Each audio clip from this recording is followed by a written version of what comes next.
This video is brought to you by Diamond Pacific Tool Corporation. Diamond Pacific is America's favorite diamond tool, wheel, and lapidary machine manufacturers.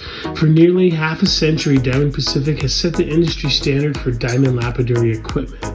Join the majority of professional lapidaries and choose Diamond Pacific products such as their Nova wheels, Pixie, Genie, and Titan gem makers, as well as their wide selection of other high-quality lapidary diamond products. Check out Diamond Pacific today and find out why they're considered America's premier diamond lapidary tool manufacturers. All right, Pikes Peak Gemshow, Colorado Springs. Looks pretty good so far. Some familiar faces already. Mr. Armando is over there in the cowboy hat. Some other friends wandering around. Yeah, I think it's gonna be good. Lots of good stuff. Still dealing with the weird gimbal, but it should be fun. Let's go check out some stuff.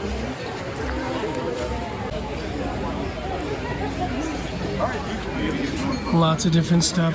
Obviously some stuff from Colorado, but it's a huge gem scene here. So lots of different stuff. Somebody playing a guitar? Oh, that's somebody's radio. Those are really cool from Madagascar. These are Nambian? Can't tell, everything's kind of on the card. They are, yeah, Nambian. Those are fantastic. Whoa, what is that? Those phosphates, or is it a Ragonite or something? Kind of looks like a turquoise. No info on that. Do you work here, brother? Yeah. What is this? It's turquoise from the Burtis Blue Mine here in Cripple Creek. Fantastic. I hear that it's some of the hardest turquoise in the world. Is that true? Yeah. I see you all over the place, by the way. It's good to see you here. I think I saw you in California recently at like the Victorville place. No, but we're doing a show in California in a couple weeks. Oh, okay.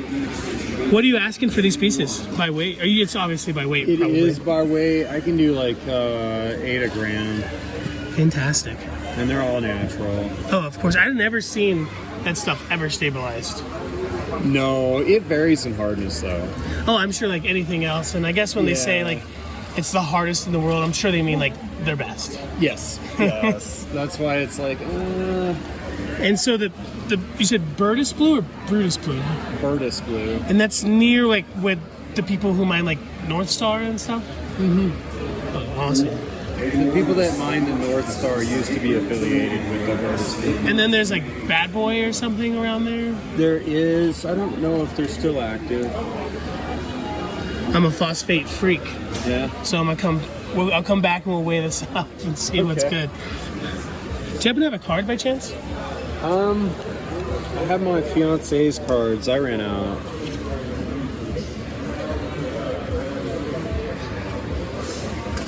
You got great taste, brother. I see you all over the place. We try. How long have you been in the scene for? This will be 15 years. Oh, wow. So you've seen a lot change. Oh, yeah. And it's changing so much faster than it used to. Etioptis is wild. Good. $20? Goodness. Gotta buy that. I'll buy this if it's okay for now, and we'll come back and talk to turquoise.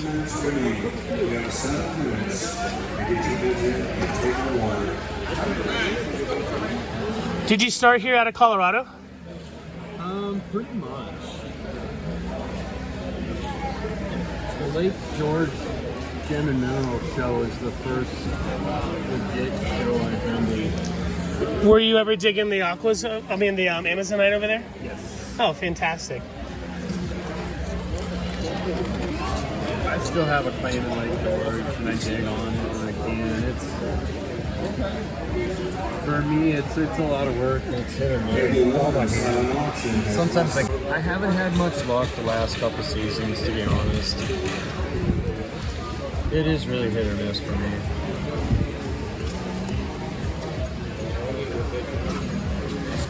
Can you just calm down? These Nambians can have anhydrous in them, right? Most of them do.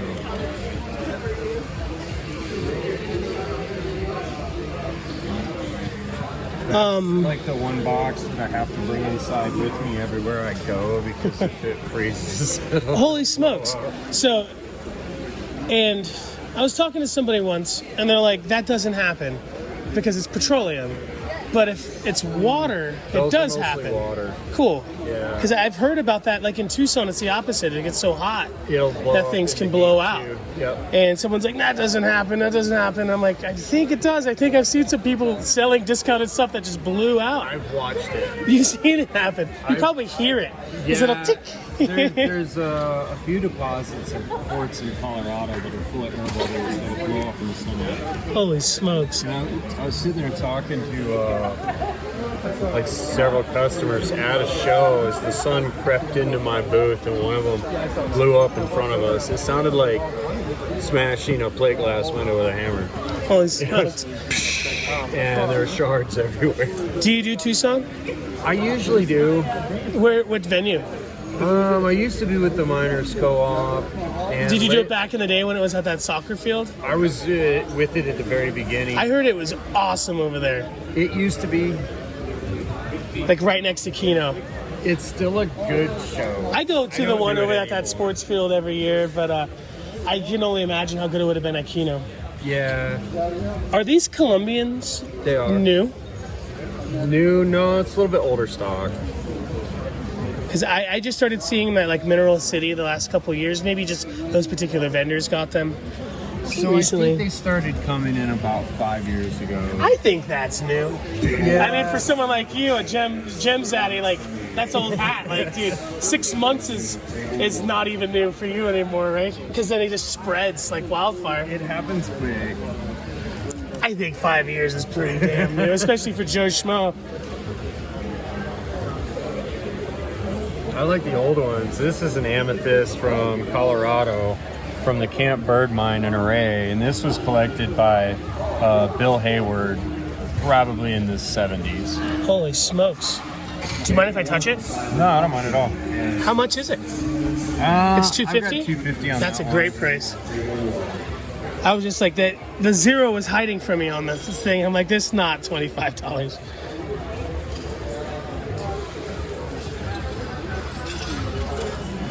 That is stunning. But that's pretty cool. That's the biggest amethyst I've seen from Camp Bird. What's your favorite piece here?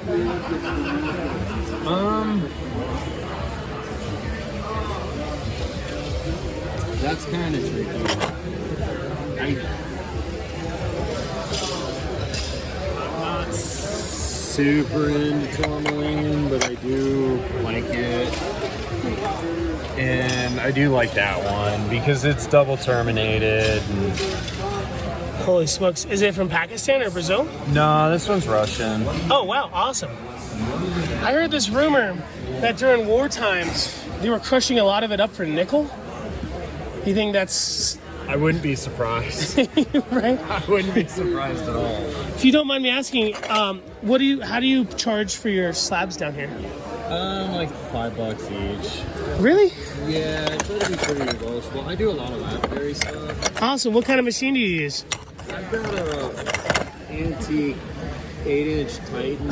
Heck yeah. I've got a 6-inch machine. I don't remember what brand it is, but it's got 5 wheels. I like it. It's tiny. Is it 5-ish for the bone as well? Like 10 on the bone. Heck yeah. And some of them are stabilized. That's awesome. I never knew that people do that.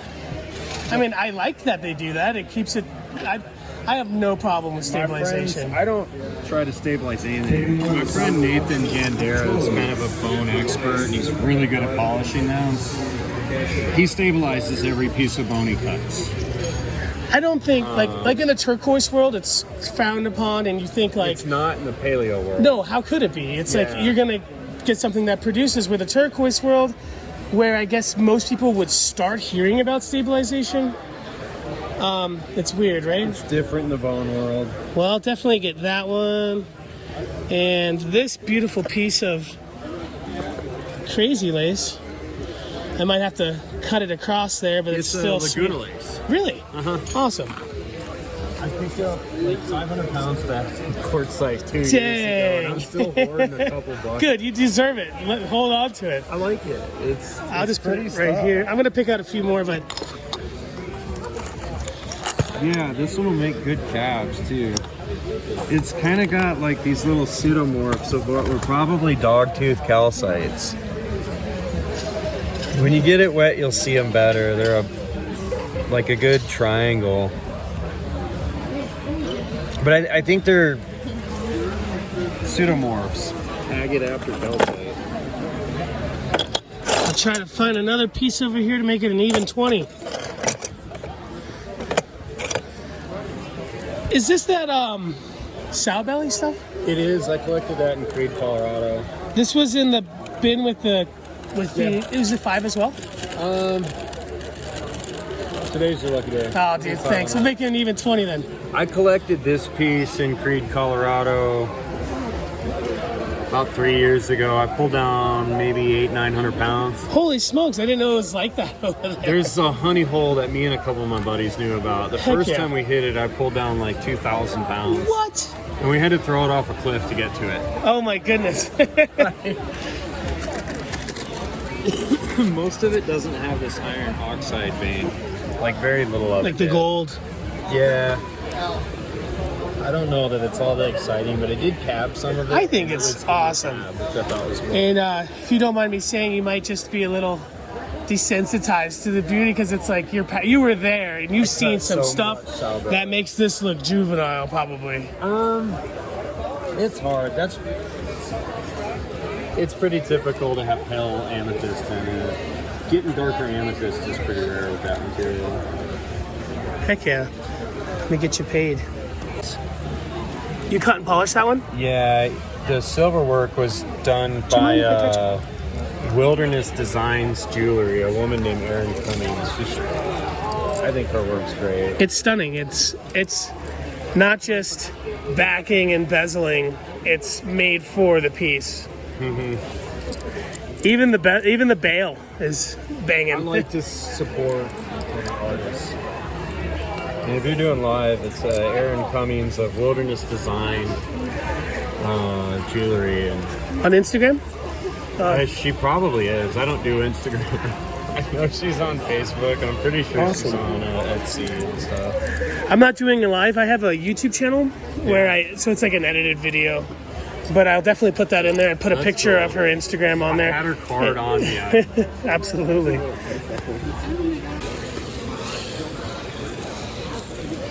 All right, just picked up this beautiful Sugilite and Mastodon Ivory. The Mastodon Ivory is actually in between all of the Sugilite pieces. Stunning piece from this family here. This young man is over here cutting on the high-tech, working a piece of turquoise. Do you know what kind of turquoise it is?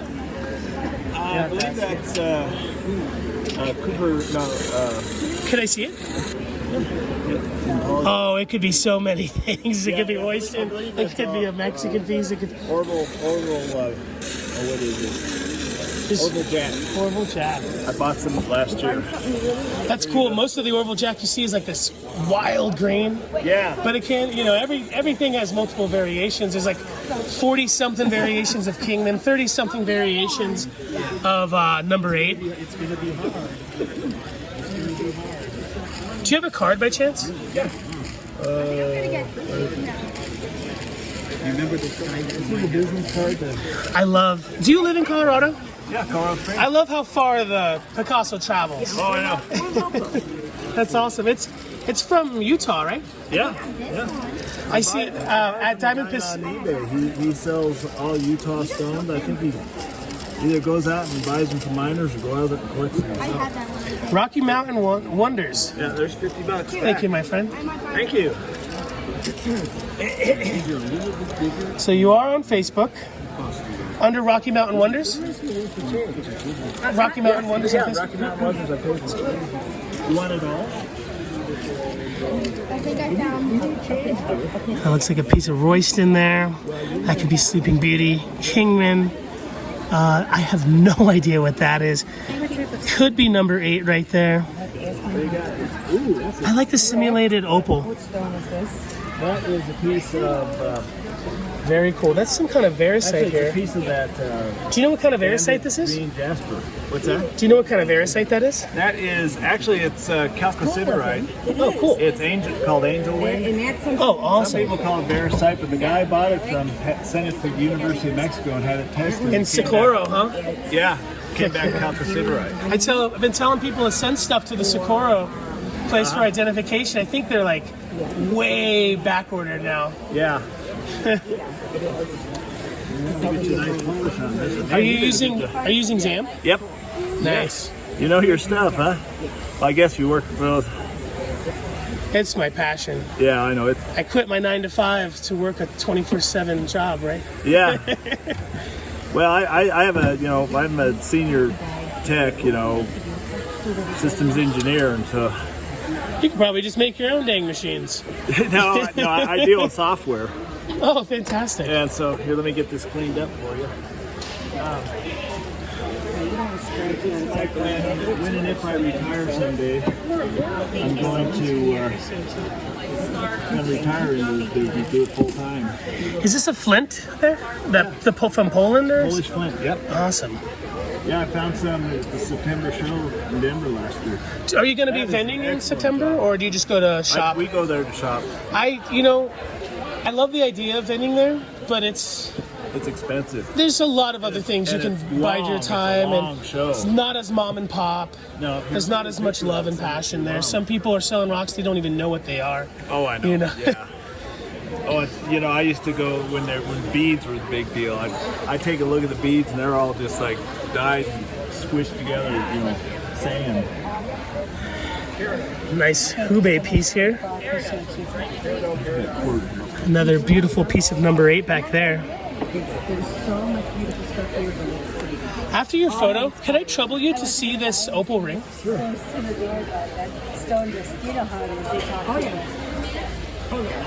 On that sujilite piece, where you have the bone in between, would that be considered intarsia, or is intarsia usually when it's a flat thing? It's a flat thing. I just call it channel inlay. Channel inlay. Which one do you want? This one. Yeah, this is. So I'm always talking about simulated opal, and let me tell you something. It is very, very expensive. That's from Kyocera. Kyocera makes it. Yeah, like the cell phones. Yeah. And then so I think. Machines. And like Mitsubishi makes jewelry supplies too. They make the precious metal clays and stuff. But I didn't cut it the way I should have for the sparkle, but I like those bands. The lines are good. You would cut on top of the. Yeah. If it's, I don't know if it's a puck or if it's a block, but. Yeah, it's little squares, so kind of little cubes. Have you ever seen the puck ones? No. Sometimes the weird ones come in puck. They're a little bit lower quality than the block. And they could be hundreds and hundreds of dollars for these blocks. But I just made a video on a Native American jewelry show talking about the simulant opal that a lot of the natives we use, and people were thinking that I was being insulting. Well, I'm like, look, if they're doing fine inlay, you can't really trust a lot of black and Ethiopian and I know. where this will produce the micro inlay and the. Thank you for sharing, brother. Oh, sure thing. Yeah, now see. He makes me a wedding band every year. Oh, what a blessing! That's a man. And this is the lavender, the curacao. It looks just like Ethiopian, huh? Yeah. It looks like some of the really light stuff. That is awesome. So wow. Here, let's see. We actually both do stuff. He does a lot of that. I do freeform filigree. Oh, nice. And then I also do multiple wire wraps. Oh, that's beautiful. Bone piece from Bali, huh? And this is all buffalo bone. Oh, buffalo bone. Yeah. Stunning. Are you folks going to do any other shows this year? I'll be up at Creed next weekend. No, Creed, I hear that's fun. He'll be in Victor next weekend. Creed is in August. Are you going to do the Creed one as well? Yeah, he does Creed. I hear it's kind of a beautiful place. Like they have It's like kind of wild looking over there. It's gorgeous. The community center they hold it in is underground. Yeah, it's actually, yeah. And that's side of the before mountain. Buena Vista, I believe. And then, And they have yeah. Buena Vista's next weekend, and then And the fire department is right next door to the, yeah, they blasted out. and they blast it out, and that's where the fire department is. Amazing. Yeah, it's, I gotta go to It's that just one. in the side of the mountain. Yeah, and it's beautiful up there. It's really gorgeous. All right, we are here. My friend from the Middle East sells turquoise. Some of the first turquoise that I ever really bought in bulk and invested in actually came from this gentleman many years ago at the Buena Vista show. He's probably had this Kingman for 10 years. I bought a half a pound of it, some pieces. I am up to my neck in Kingman, but about a half pound. $75 a pound is not bad. Obviously, it's stabilized. And then there's this Mexican material, the Alicia. Looks very similar to Sonoran. This material, all of the stuff from Sonora, Mexico, I don't know if this is from Sonora, but it looks very similar, and I'm sure it's the same example, like where it has to be stabilized. You almost never get rock hard from Mexico. Excuse me, from Sonora. You do get rock hard from Mexico. But,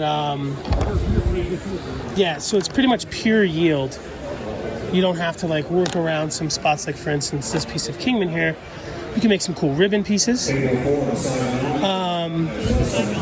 but really the brown is kind of waste, which is probably why the price is a little bit more affordable. I bought the more pyretized blue pieces, staying away from some of the greens because it just looks so much like a Sonoran. And then some of the tan pieces I'm staying away from. But the darker blues with lots of pyrite I'm loving. This is actually pretty cool, even though it's just a surface piece. It's a beautiful color. Back in the day, this gentleman would have these beautiful purple stones amongst his turquoise, and it was actually some of the allanite that looks just like sugilite that I was getting a few pieces from here. I still have them. I show them all the time on my lives and stuff. Great stuff. And so this is the kitty litter we were talking about. This is what you'd use in like chip inlay rings or pendants and necklaces and stuff. This, I'm pretty sure, is that material. Has a similar smell to to it. And the kitty litter, they do sift it sometimes to get different sizes. And sometimes this is what they use for block. Now, we just put out a whole video on block. The good, the bad, and the beautiful is what we called it.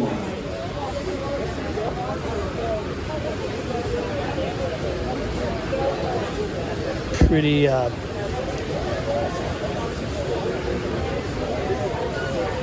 not my cup of tea. And then this is the Gibbs side. I don't know if this is like a version of something similar. Like this is just acrylic. You know, at best, block can be turquoise, compressed, sometimes dyed, sometimes stabilized, sometimes it's just stabilized and compressed. This, I think, it's tough to tell if this is like the kitty litter compressed, but this one is a man-made material. But again, like any other block, it produces really well.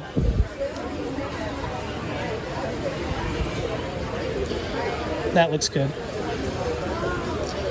But, tough to tell if it's real pieces, but I do appreciate the block. Made the whole video on it. Make sure to check out that block video. I put it out about a week and a half ago. Here's a piece of that Kingman. Just cut this one. Not the best blues, but the metal in it is just awesome. Unfortunately, I don't think I got the gentleman's card. I will see him at Buena Vista. Really cool turquoise. Cool spin on Kingman. The green in there is just Zam. Really neat stuff. Alright, right, Sprite, the beautiful linen wearing man. Vibration at 5,000. Brought me over to this booth. I think this booth is like the club's booth, right? Yeah, this is a club booth, and everything that we make here goes to schools for the kids. Oh, awesome. I just picked up 25 of these magazines. 50 cents each. Vintage Lapidary Journal, 70s. Awesome.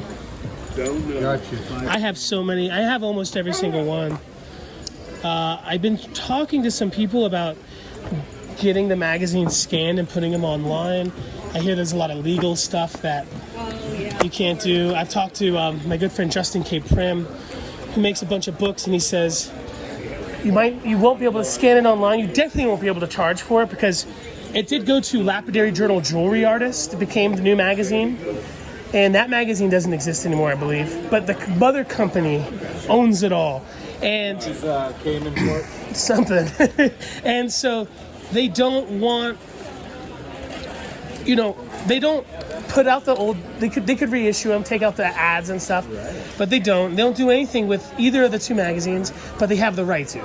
And who knows, and they can come up with a digital magazine one day, and so I can't scan these. There's these free libraries where you check out the digital book and you return the checked out digital book. Right? Cheep, boop, boop. You know what I mean? And you can get it, that library can get a donation. You know what I mean? So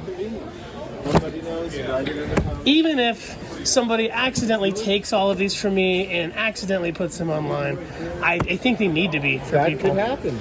In some of these magazines, there's like talks about you go to Mexico and buy jars of opals for $1.50. You know what I mean? Of the highest end.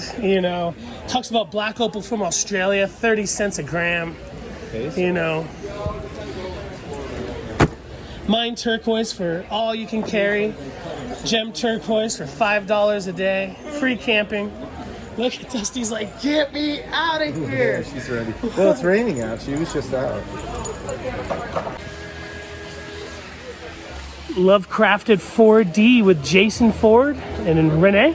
Yep. You can find them. Facebook, Instagram. Facebook and Instagram, yeah. Gotta get on the TikTok, man. Nobody wants to, but you gotta. Everybody keeps saying that. I'm gonna have to break down and do it. Awesome. How you doing today, brother? Doing great, man. Having a great time out at the show.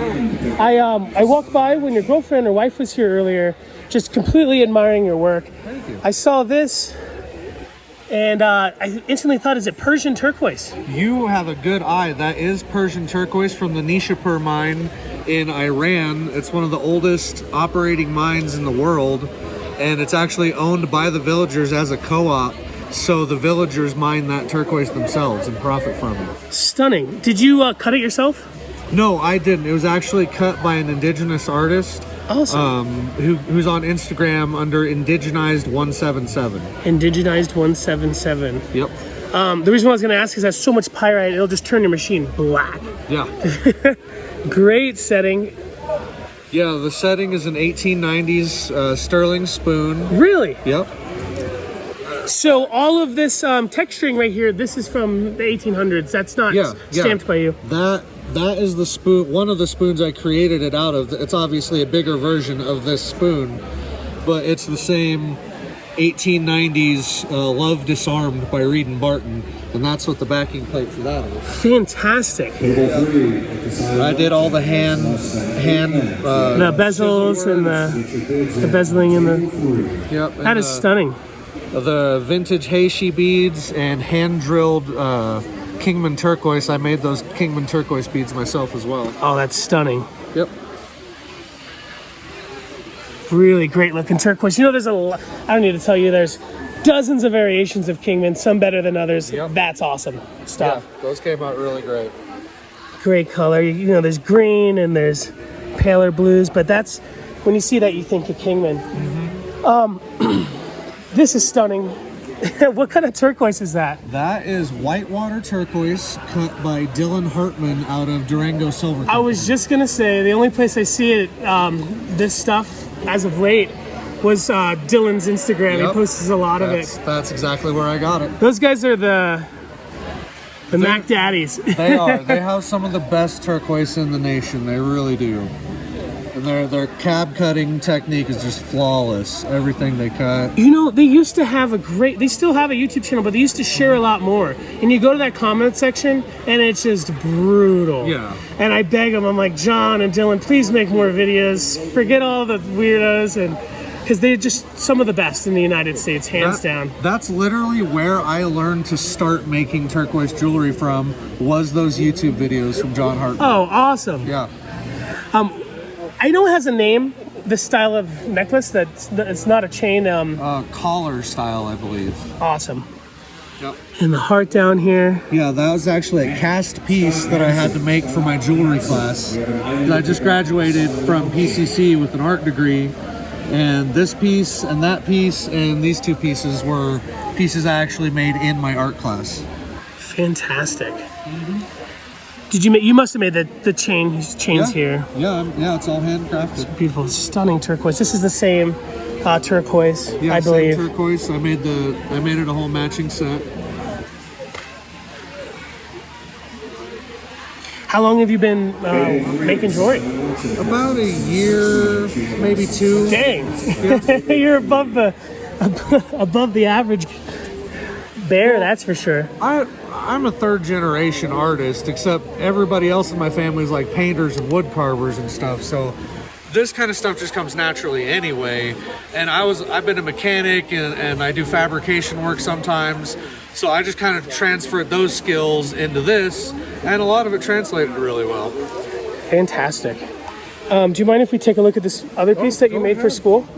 Yeah. So I imagine you didn't. That's probably a Zuni or Hopi piece. Oh, that's a family heirloom piece that I'm just not wearing right now. Oh, stunning. But yeah, that's a piece I had to make for art class. It uses copper, bronze, and silver, and I have hand stamp work going on it and hand texturing. I did all the texture work with a hammer on it. I made all the links. All the links, the clasp, everything is made by me, 100%. Then this one was a found art project where I had to use objects given to me, which was the little wooden scoop, and I had to pick this out of the lost and found.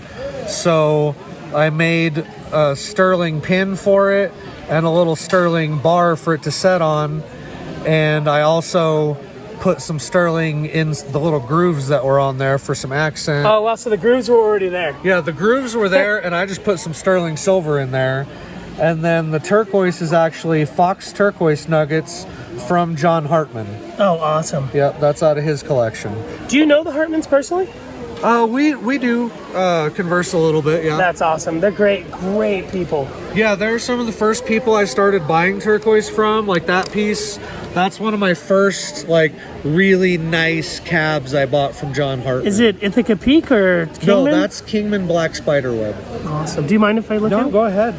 You made the setting, right? Yeah, that's also another sterling spoon. What?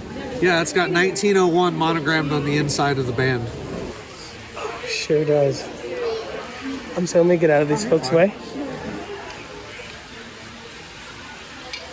So, when you think of spoon rings, this is not the typical spoon ring. Yeah, I like to do a little bit different. As a matter of fact, this one here is also a spoon. Oh, I wouldn't even have guessed that. Yeah, it's a Roswell, New Mexico souvenir spoon. And a few different types of turquoise here, right? Yeah, that's just some old stock, lost label stuff that I have. Still beautiful. Yeah, I like to go to estate sales and stuff like that, and if I find really high quality turquoise, I buy it. And it would just be speculation. Those colors, we can take educated guesses, but we'll never know. Yeah, it's really hard to provenance turquoise if you've lost the original label or whoever it came directly from. I actually wrote a whole college paper on that. Oh, awesome. On turquoise in particular? Yeah, on provenancing turquoise and how difficult it is to provenance it. There's going to be a turquoise symposium in August in Albuquerque. Oh, cool. With a few speakers talking about that and a little bit about turquoise law, which is weird. I want to go. And something about how it might even be like some legalities about misrepresenting or not knowing and kind of just speculating and stuff, which is trippy. But yeah, which is why I try not to speculate too hard. We have educated guesses like that could be Kingman down there at the bottom. There's so many types of Kingman. There's like 40 different variations. And what I try to differentiate, is it high grade? Is it stabilized? Is it block turquoise? Is it completely fake turquoise? So I try to go for turquoise that if I don't know where the exact mine is, I at least know it's like some high grade, really good stuff. Right. And that's really good because people not knowing can get away with that, but they do want to know, is it natural? Would it be considered high grade? And you know, there's so many different types of stabilization methods. Yeah. And like I cut stabilized myself sometimes. You know, I pay the bills with stabilized turquoise. Yeah. We like to say that good stabilized turquoise is glue flavored turquoise. Bad is turquoise flavored glue. Yeah. And so it's good to know, and it's nice that you're going out of your way to... Yeah, if I have even a shadow of a doubt that I think it's like not high quality turquoise, I won't even use it. I gotta say, I love the bezels on these. Super rustic. Did you make those bezels? No, I didn't. Well, no, I didn't actually make the bezels. It's preformed bezel. But I just didn't clean it up probably as much as I would on like a nice, like a prettier ring. I kind of left some of the imperfections from setting it. I love it. I can't wear super clean stuff. I can't wear the blingy stuff. Yeah, I'd scratch it or tarnish it. I'm surprised this ring is not all scratched. I'm gonna have to ask, because everyone watching the video would have saw the ring when you were down here. That is just a monster. That is another one of my art school pieces that it was for a casting class, and this dang thing actually took almost all semester to complete it. And it's a wax casting, right? Yes, it used lost wax casting. It actually only cast the top half of it the first time, so I had to recarve the band and cast that as a second piece and solder it on there, and then it cracked when I was trying to stretch it a little bit, so I had to fix the cracks. It just fought me the whole way, but it came out pretty spectacular. No, it's stunning. It's got natural Mediterranean red coral, some natural turquoise cabs, 14 karat gold accents, and with stamp work on them, and an 11.6 karat amethyst. And to showcase how big the amethyst is, you see how thick the ring is. The bottom of that amethyst is almost poking out of that hole in there. So that's a big chunk of amethyst. But I don't ever want to sell it just because I know how many flaws it has. Dude. But this is always going to be mine. That's a treasure. Yeah. When I was over here admiring this stuff when your girlfriend or wife was here, I thought that was number 8, and she said, no, it's not number 8, it's something else. I held it to the side, and I saw the white. It's Royston, right? It is. Good eye. Yeah, that's actually an Otterson Brothers cab that I second-guessed myself and thought number 8 till I went back to the sale listing and read, and sure enough, it's Royston Turquoise. So that is Royston. I got this cab. That's Royston as well, that I got the same time as that one. Awesome. But I actually chipped that, cracked it when I was setting it, and rather than destroy the stone trying to reuse the setting and destroying the setting, I just kept it. It's mine now. Fantastic. And then that's another Otterson Brothers cab. That's Viking Turquoise. I got at the same time as these 3. The Viking is so cool. Yeah. I tried to cut a nugget. Someone gave me a big nugget of it. Didn't survive, unfortunately. There's so many ways to not have to stabilize natural stone to get it to cut. Like my friends, they'll shoot it with an outer. Yeah. Like they're not stabilizing into the rock, but they'll do something to the outside so that we can saw it and get it ready. But when I try to cut on my bad, terrible old saw, it's shaky. It just turned to dust. Oh no. Yeah, I've got some material right now. I'm really afraid it's going to do that. Oh no. It's like 1940s New Mexico turquoise that Renee's grandparents actually gave to me. that they got in 1946 in Taos, New Mexico. Oh, that's where I live. Oh, cool. Nice. I wonder where it's from. You know, I found turquoise just outside the molybdenum mine in Taos County in the tailings. And so there's so much turquoise that people just dug. It was never a claim. And, you know, it's no one will know. You won't find it. Yeah. Did you buy yourself a motor? Yes, I did. I bought a motor. I have a cabbing set, a combo unit at home with a trim saw and 2 wheels that I just need a motor for now. And I'm going to get my wheels and I'm set up. It's a Lortone? This? No, your cabbing unit. It's combo. No, my cabbing unit. It's combo. It's an Allen combo unit. Interesting. It's old. There's so many mom and pop brands: Star Diamond, Beacon Star, Diamond Demon. It's probably about this big, like a really tiny unit, and it only uses 4-inch wheels and blades. Ooh, 4-inch. Yeah, so it's really tiny. I can do real intricate work on it. Do you have a picture on your phone? Yeah. Well, you don't have to show me now. Show me afterwards. Yeah, I need to see it because I actually work for Diamond Pacific right now, and I am a Lapidary Machine junkie. I have like a graveyard of old machines in my yard, and even though I use Genies, Titans, and Pixies, I have a Cab King from when I used to be sponsored by them. I still go to old machines, and I like I'll use silicon carbide just for the meditation of just sitting there for a half hour trying to work an agate.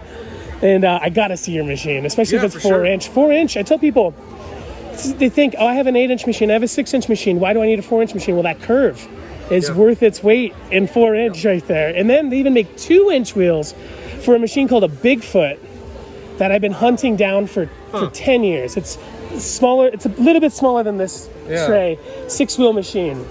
2 inches. Wow. Yeah. It uses 4 wheels that you screw off to on a little adapter. And it goes behind the machine and you take it out. Cool. And I'm looking. I'll pay whatever anybody wants for it if anybody has one. Well, if I see one, I'll let you know. The ring itself is really well constructed with the blue lace agate, and it's got really nice, like soldering. Everything's nice, but then you turn it over and you see RB, which that B stands for Begay. I forget the first name. I think it's like Rihanna, something like that, or maybe even a Richard Begay piece.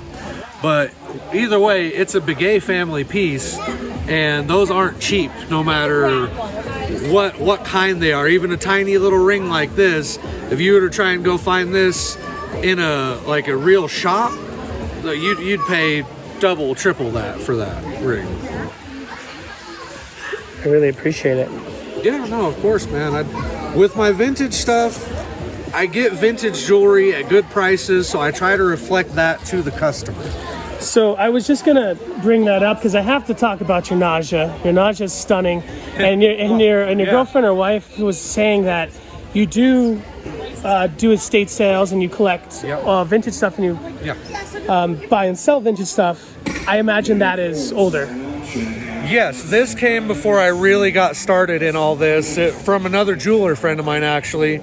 He offered it to me for a deal I couldn't pass up. It's actually a Robert and Bernice Leakey piece. And if you research them, they were a husband and wife team who were most prominent in the 60s.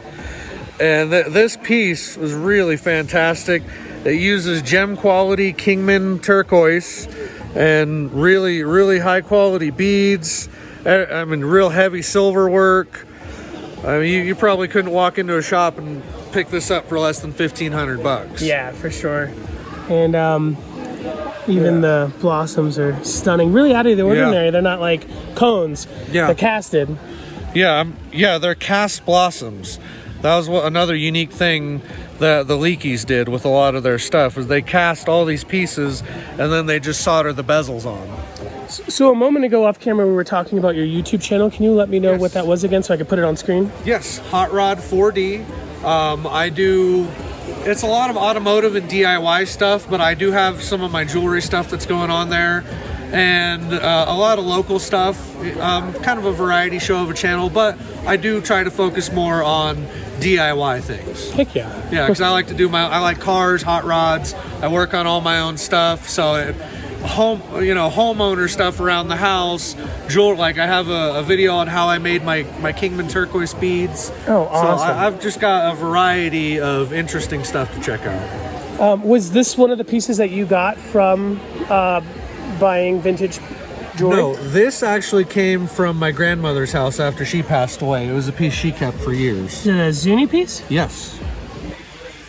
Yeah, Stunning. it's one of the few pieces of jewelry I got out of my grandmother's house.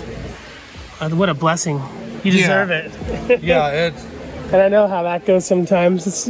Don't always get what you want sometimes, and it's a big emotional affair. And well, my grandmother, I'll show you some paintings of hers off camera. She was actually a Native American art. Well, she wasn't Native American. She did Southwest style art, and she did beautiful paintings. She did paintings, she did ceramics and sculpture, crafts, quilts, you name it, she did it. She was a very prolific artist. But so she was mainly a painter. My mom was also a painter, and my aunts and uncles were painters and wood carvers and all sorts of other things. And I just kind of naturally fell into the artist life. I tried to resist it as long as I could, but here I am. right. Yeah, so this is all my vintage jewelry I have out on display right now. Is this like Santo Domingo, maybe? I believe so, yeah. I have a few Santo Domingo pieces. I know those earrings are definitely a Santo Domingo piece. They had a certificate of authenticity, but somebody took it at another show. Oh. Yeah. But those are the authentic Santo Domingo pieces. What else? I think there's another native piece. That was a pretty nice little onyx ring. Yeah. And then, Stay excited about us. see, the real, I'd probably say the gem over here Is this Kachina? Yeah, it's a Yazzie piece actually from the Yazzie family. I think Jim Yazzie did this one. And that's Dene, maybe? No, is it Hopi? I believe the Yazzies are Navajo. Yeah, the Navajo Dene, same thing. Yeah, Dene, yeah. But yeah, so that's a Yazzie family piece, and what it was made for, the El Zariba Shriners Club. Trippy. Yeah, so that was made for the Shriners once upon a time. Do you mind if we open this? Yeah, go for it. Did you make this display? I didn't. Oh, that's cool. I bet you could. Oh yeah, yeah. I'm probably going to here soon. Do you mind if we look at the back? Oh yeah. Go for it. So, if you flip it over, it's got some nice age tarnish on there, and then we come. Let's see, where's it at? Under here, and you see it says Jim Yazzie. Very famous family. Yeah, very famous family. So very high quality piece, and I'm probably selling it for half of what you'd pay for it. When I was over here earlier, I saw a tag that said 600. Yeah, Is that what it was? That was the original tag, but I'd probably sell it for $4 now. Oh, dang. Honestly. I just bought a ring. You'll make me buy a bolo. that is a stunning price. Yeah. If somebody watching wanted to contact you on Facebook, Instagram, or just maybe even send you a text for that piece, would you do overseas? I'd possibly do overseas. That's why we ask, because a lot of people don't. I didn't for a long time. I've lost stuff going to Wales in the UK. And that's the problem. I've shipped from Canada before, and that went okay. And I think I got something from Australia once, and that did okay. But overseas, it's kind of a case-by-case basis in overseas. Mm-hmm. But U.S. and Canada, all day long. Mm-hmm. And cheap too. I charge whatever the shippers charge. You're kind, because I'm not cheap. Sometimes I'm like, look, flat rate box. I know you're buying one slab. I'm lazy. The slab's cheap. Just buy the flat rate box.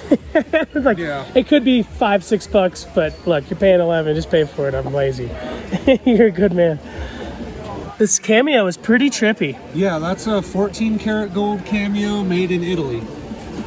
I try to pick up Cameos every once in a while if I get them for a decent price, but they're getting harder and harder to find good ones. My grandfather's a stunning carver, and I want him to make like punk rock and goth girl cameos. Oh, that'd be so cool. I think it'd be really cool. Yeah, there's a really big niche market for that right now. A lot of people like that. You got great taste, brother. Thank you. And these are stunning. These are probably older. Yeah, and I'm real reasonable on the prices. I'd probably sell that for like 25 bucks. So when you look at this piece, you almost think that the turquoise is cracked, but it looks like a saw mark. Yeah. It's not broken. It's just like, speed, time is money. You know what I mean? Especially if you're cutting for... And that's what you see in a lot of that older jewelry. You can tell they were going fast. And a lot of them were, being made to be sold at a shop that had hundreds and hundreds. Exactly. Just tourist jewelry made quick for $1. But now, it's getting harder and harder to find. This is really unique. Yeah. Light for how big it is. I've had that cuff a little while. Pretty blingy. You couldn't pay me to make those little rounds. Oh, I hate doing those little metals so much. They just melt. They just melt so fast. Liquefy. Yeah. What is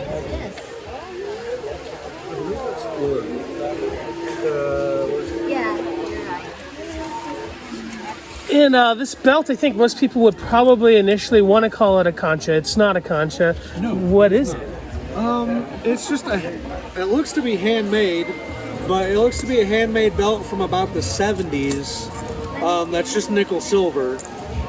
But I got it for cheap, and it's only 25 bucks. I mean, so like, I've had it for a while. It was advertised, and I thought it might be sterling at first, but when I got it, it wasn't. So it's one of those gambles of buying from online estate sales. So that's where I get a lot of this, is online estate sales. Very cool. I'll take it. Very good. Thank you. Anyway, brother, we got to look at the fetish. It's the little pipestone Catlin knife from Minnesota. Yeah. Minnesota. Oh yeah, eh? Pretty cool. Probably Zuni. Who knows? I mean, could be Santo Domingo, could be Hopi, Dene. I don't know. Really cute. Brother, thank you so much for your time, man. Yeah, thank you. Facebook, Instagram, hopefully soon TikTok. I just want to just do your work on there and just ignore all the comments. Cool. Lovecrafted 4D, Jason Ford, and Renee Zink. That's a cool name. Yeah, pretty unique. Thanks, brother. Yeah, thank you guys. Take care, everyone. So a lot of people, know it as a cutting material, and now there's the lower qualities out that have a lot of the metal in it. This would be sacrilegious to cut. Yeah. You would not. I just cut a piece of it, and my guy was just like, "What are you doing?" I was like, "It's ugly. I want to."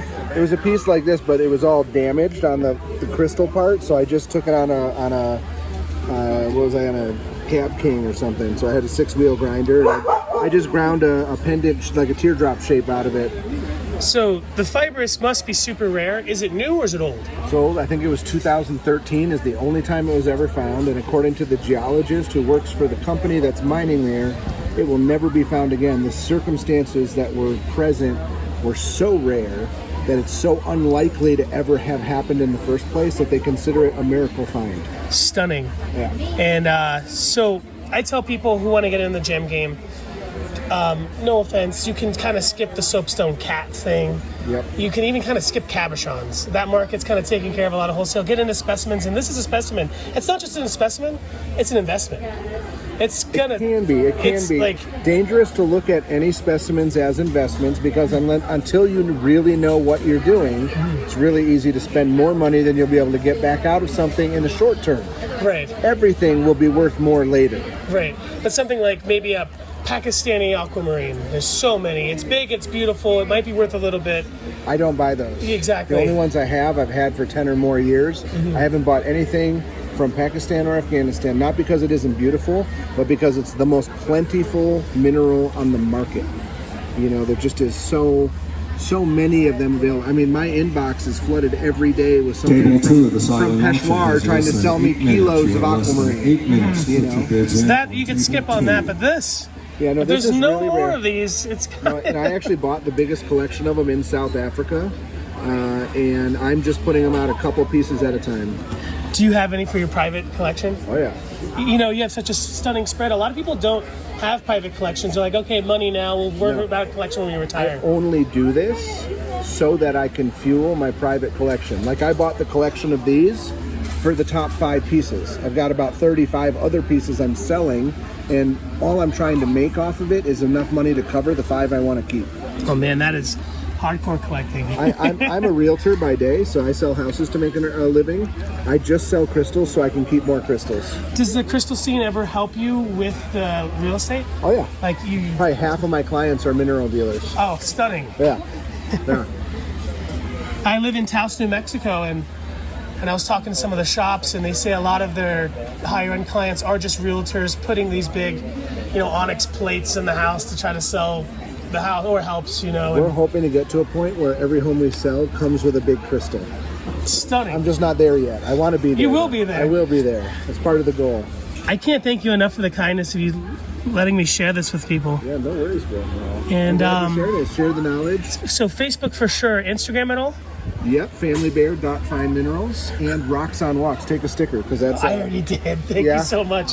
I saw a gentleman grab one earlier. I thought they were free. Rocks on Walks is me taking pieces from my collection out into beautiful places, photographing them, and then sort of a photo blog of that. Stunning. So you were at the spring show. Do you do Denver proper, like September? I will most likely be set up at the Just Minerals show on the front end of that, and then at the club show upstairs from the Hard Rock Summit on the last week. Table 2 of the silent auction has less than 6 minutes remaining. You have less than 6 minutes. Absolutely amazing. Fibrous sugilite. I've never even seen it. Honestly, the camera is having such a hard time filming this. Let me get it out of the light for a second. Me going after 3 years, or maybe it was 12 years ago. Me living in Colorado for 3 years. Absolutely stunning. Big shout out to Donovan Fetish for the pictures. That was my this morning's memory. Thank you so much, brother. Yeah, man. But honestly, I have received, I have not checked what. It's okay. Geofossils LLC, pretty legendary. They're outside the Coliseum. They're behind one of the hotels. Do you know the hotel show in Tucson? Days Inn.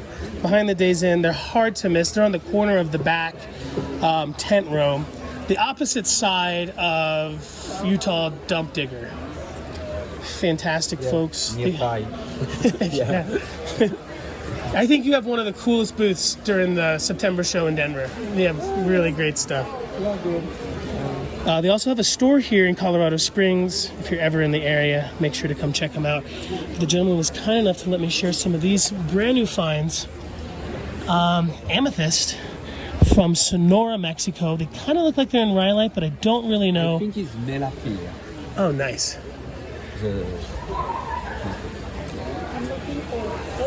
These are cool. When folks are buying to resell, one thing you want to keep a lookout for is something new.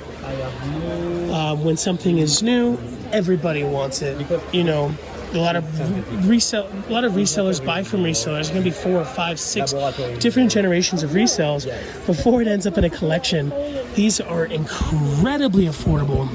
$10 for each piece. What is that? 1, 2, 3, 4, 5, 6, 7, 4, 5, 35 pieces. $350 for this flat. Easily be able to make over $1,000 on these. Like I said, new things are what people want. I remember when the Wisconsin Moonstone first came to the Gemshow, my good friend Bluebeat LLC were selling tens of thousands of dollars of the material because it's new. People want new. And these are some folks you can get this beautiful brand new Sonoran material from. It's real gentle amethyst. It almost looks like a mix of the Nambian and the Veracruz, but the host rock is awesome. There's no way that they're not just like some great crystals coming out of there that are not on host rock, but I love the host rocks in them that surround it.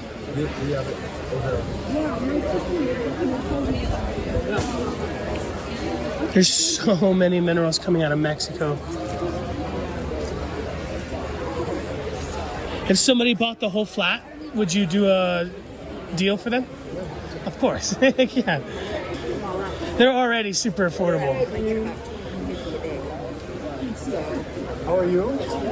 I've never seen these before. When I think of Sonora, I think of like the parrot wing that comes out of there. Well, it's called parrot wing. I don't know if the original parrot wing's from Arizona, but the really nice cuttable chrysocolas. I think of the turquoise especially.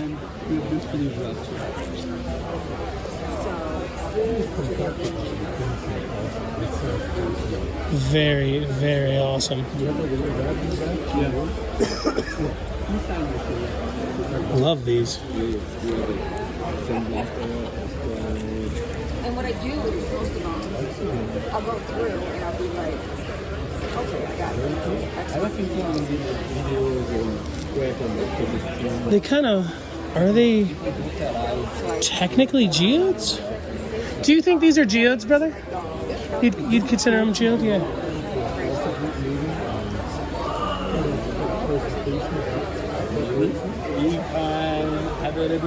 What are you playing? I suck so bad at that game. I die swimming. I die because I forget to glide when I go to the ground. I am so bad. I can't figure out what to do.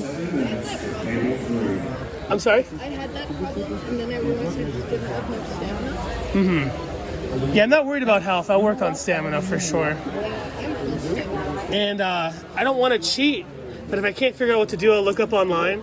And where I live in New Mexico, the internet was out for a week, so I just had to just do it the good old-fashioned way. No help, no nothing.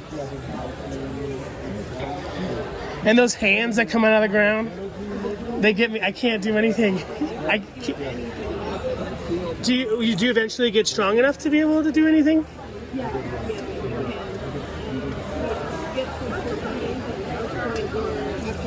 Table 3 of the silent auction has 6 minutes. Oh, dang. remaining. We have 6 minutes towards bids at table 3. That's great one there. And you know all those DLC armors from Afterlife? Mm-hmm. All of them you can find just in the wild. Oh, cool. Yeah, so I got the Phantom Ganon armor. Was one of them that like little the pig mask? The Goblin mask? Was that a DLC one?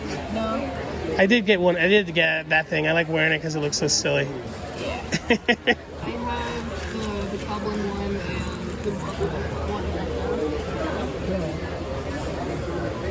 The new armor sets are so Gold prospectors have gold panning set up back here in the back corner. Anyone interested in wearing gold panning, come on back to the gold prospectors. Did you see the new dragon that they added? No, I haven't been watching. I'm trying to do it without looking anything up, but I'm not standing a very good chance. Edgar? Ruiz.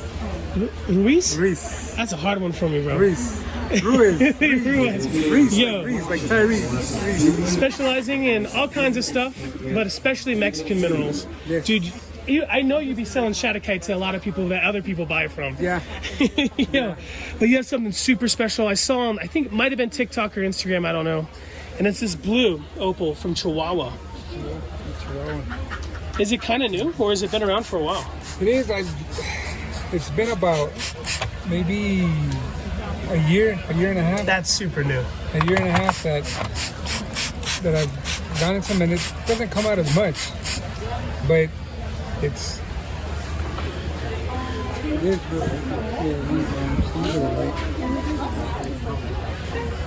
And so, it's common opal, but there's also fire in there. You put a piece online that was just blinging.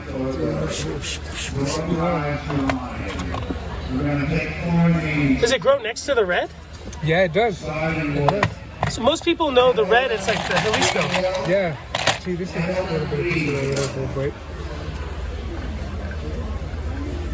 Oh, for sure. Is this the jelly? Is it from Chihuahua as well? Chihuahua as well. These three right here? These three apples here? They're all from the same area. In Urique, Chihuahua. These are all from the same area. And they're cool. Yo, this is a piece of that. You can see the fire spot right there. Actually, I think the camera can't take the light. Maybe I'll go like this. There we go. You had a big piece of it. Do you still have that big piece? Yeah, you know, but it's at home. You gotta keep it. Yeah, it's a huge but So if people wanted to get, oh, that one's blinging right there. Yeah. Like you can see a little bit of the light. It's a little tough to tell, and it's light, but the fire is blue. Look at this one, has some purple and there's some lavender in there. Oh yeah, right down the middle. Right down the middle. Are they working it right now for more? Yeah. So hopefully, you know, I'll probably be out in Buena Vista and have some more of it. But mostly all of it, once you start cutting into it, it comes to life, huh? It comes to life, man. You get those flashes in there. And the lighting, of course. I love being out in the sunlight better. Works way better for me. If anybody wanted to, could they hit you up on Instagram if they wanted to get some? Hit me up on Instagram. You're not afraid to ship to Germany, New Zealand, or whatever? No, you got it. Let's do it. Where are we going? I'll take it over. Yeah, you know, that's what's up. Yeah. That's awesome. Who cut that one? A friend of mine. Armando. Oh, Armando cut it. Armando. Heck yeah. Yeah, you know Armando, right? Oh, yeah. Did he do the silver too, his brother? No. I got it bezeled somewhere else with John. Look at that one right there. Boom. That one's got some greens in it. Yeah, some greens and reds in there. Sorry for the folks at home. It's just not the best lighting, but yeah. I'm gonna share that. Where did you put that video of the piece? Was it TikTok? TikTok. I think it was TikTok, yeah. I'm gonna share that video here so they can see what it looks like. It was on TikTok. Yeah, is this Aguascalientes or Chihuahua? Aguascalientes. So I hear that you can get fire agate in Chihuahua, though, right? You can. Yeah, there is. I've never seen it. I've seen cut pieces. I've never seen rough for sale or anything. Is it just harder to get or something? It is. They don't mind it as much. They're after all the minerals down in Chihuahua. Yeah, for real. They're after all the minerals and they don't even pay attention. I actually found some in Casas Grandes. Really? I found some fire agate in Casas Grandes, a couple of them, and there's more there. Just people not mining it. Mexico is just so rich with minerals. It is. And how do you work it all at the same time between the Jalisco opals and the between everything? There's so much going on. Between everything that's going on, and it's just glowing on the side. There's even red in this one. It's just impossible for me to get it on camera. There, a little bit on the tip, but in person, it's all there. Once you get it out in the sun too, that sunlight. Oh, this big one has a bunch of green on the side over here. Yeah.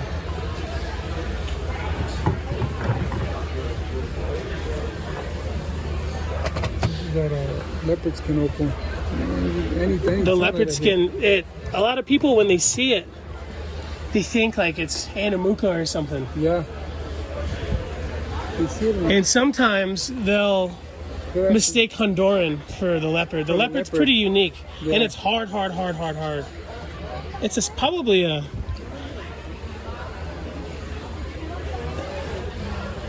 It doesn't need to be stabilized? No. Oh yeah. You really gotta cut it to make it glow. Cut it to make it nice. Where's the leopard skin? The leopard from? Not leopard skin. Simapan Hidalgo, Central Mexico. Is Simapan? Simapan. That's a city, and then Hidalgo's the state. Hidalgo's the state. Simapan Hidalgo, yeah. Simapan Hidalgo. It's close to the biggest city there is Pachuca. Pachuca. And Simapan is a little municipality right outside Pachuca. Then you're the Shatterkite man. $40 a pound. He's got smaller pieces here. I tell people, when you cut it, cut a small piece. Some of it does not need to be stabilized. Some of it kind of does. Depends on what you're doing. If it's sculpture, you don't really need to. Cabochons, maybe. So just cut a small piece. See if the piece that you bought does. But for $40 a pound, you're going to make 20 times your money back. Cutting up that pound. There's a piece.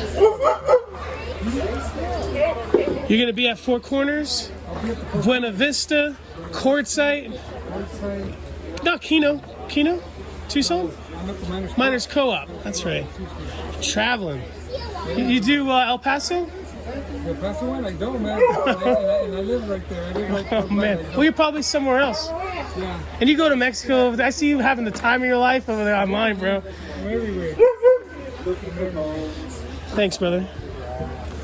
Unfortunately, in the video, you can't see much color in the pieces that we show because of the lighting in the room, but this material is quite colorful. This is the small piece that he gave me. You can see some reds here on the screen on this piece. Unfortunately, most of the color on the piece was on the outside, and I burned through it trying to expose some more. But this material is pretty awesome. This new blue Mexican fire opal is going to be a big hit in the scene. I'm super excited to see what it goes for when it does come to market. It's a beautiful material. If you guys want some before it gets oversaturated in the market, hit up Edgar. He's your man for this material.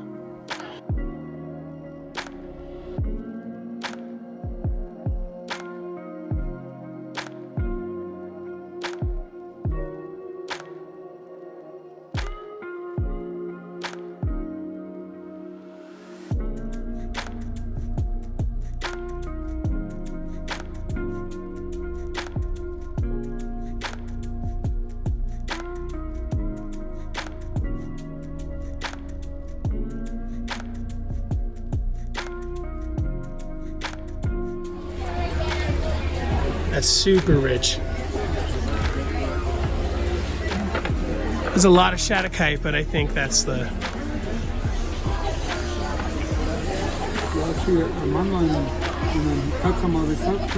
Oh, dang. So you supplying Armando with the good stuff, huh? Heck yeah. They do great work, man. They do great work. Where do you go in Mexico? Where do you live? In Chihuahua? Oh, okay. So you're probably over there. Yeah, I go out and hang out. They just put some of that peanut light for me. They got some of that peanut light. Is it the peanut light from Mexico? No. This is from the Austria. Austria? Yeah, from Austria. This is the peanut light from Austria. I've seen the Canadian version. Never seen this one before. I've heard about this one for a long time.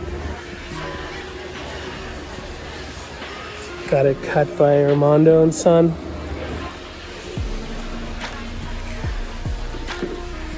I think probably most of the best modern buffaloes are made by Armando and Son. Of this style. The anatomically correct ones are a little different, but these are fantastic. Only $7 a pound.